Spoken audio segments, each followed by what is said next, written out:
आज ऋषि कुमार ने रामावरम में एक प्रेस मीट बुलाई है। किसानों को एक नई जिंदगी देने वाले ऋषि कुमार अब उन्हें कौन सी नई राह दिखाएंगे, सबकी निगाहें इसी पर जमी हुई है।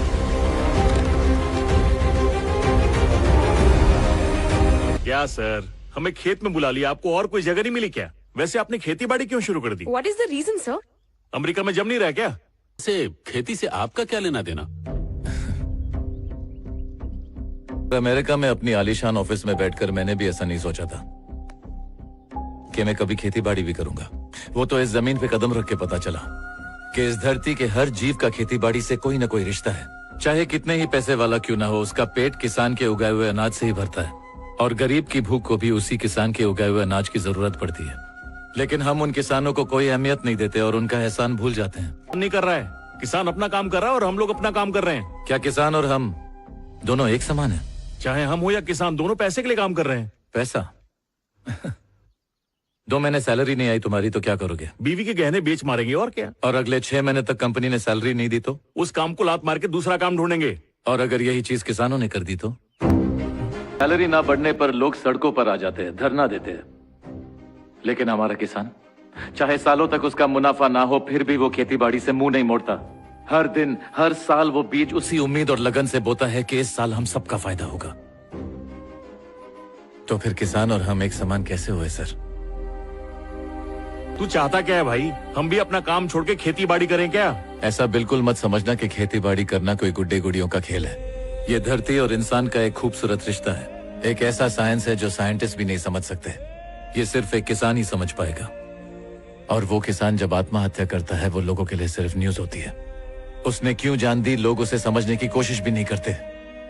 एक किसान के मरने से देश को कितना नुकसान होता है, अंदाजा तक नहीं है लोगों को। जब अनाज कम हो और खाने वाले ज्यादा, तब कीमतें आसमान छूती है। और जब कीमतें बढ़ती है, तब मिलावट का बाजार गर्म हो जाता है। और उस मिलावट का बुरा असर आप सबके स्वास्थ्य और सेहत पर पड़ेगा, जिसकी कीमत आप सबको हॉस्पिटल में चुकानी पड़ेगी। जमीन की कीमत बढ़ रही है और किसानों को पूछने वाला कोई नहीं। उन किसानों की जमीन पर बिल्डिंगें और फैक्ट्री तो बन जाएंगी, लेकिन अनाज कहां उगेगा? आज कोई भी किसान ये नहीं चाहेगा कि उसका बेटा किसान बने। नई पीढ़ी को खेती बाड़ी का एबीसी तक नहीं पता।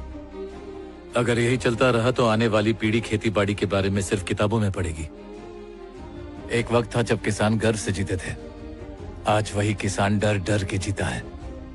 बीज बोने के पहले पानी नहीं मिलने का डर, पानी मिल भी गया तो फसल उपजाऊ ना होने का डर, फसल उपजाऊ हो गई तो उसके बर्बाद होने का डर।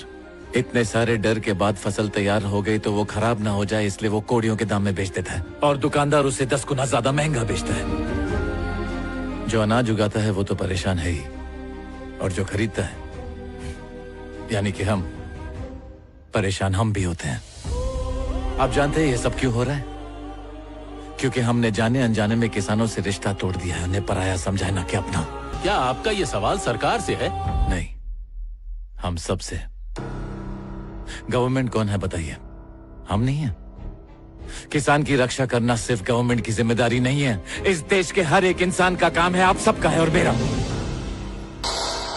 इसलिए मैं किसानों की सुरक्षा के लिए अपनी सारी कमाई का 90% किसान कल्याण में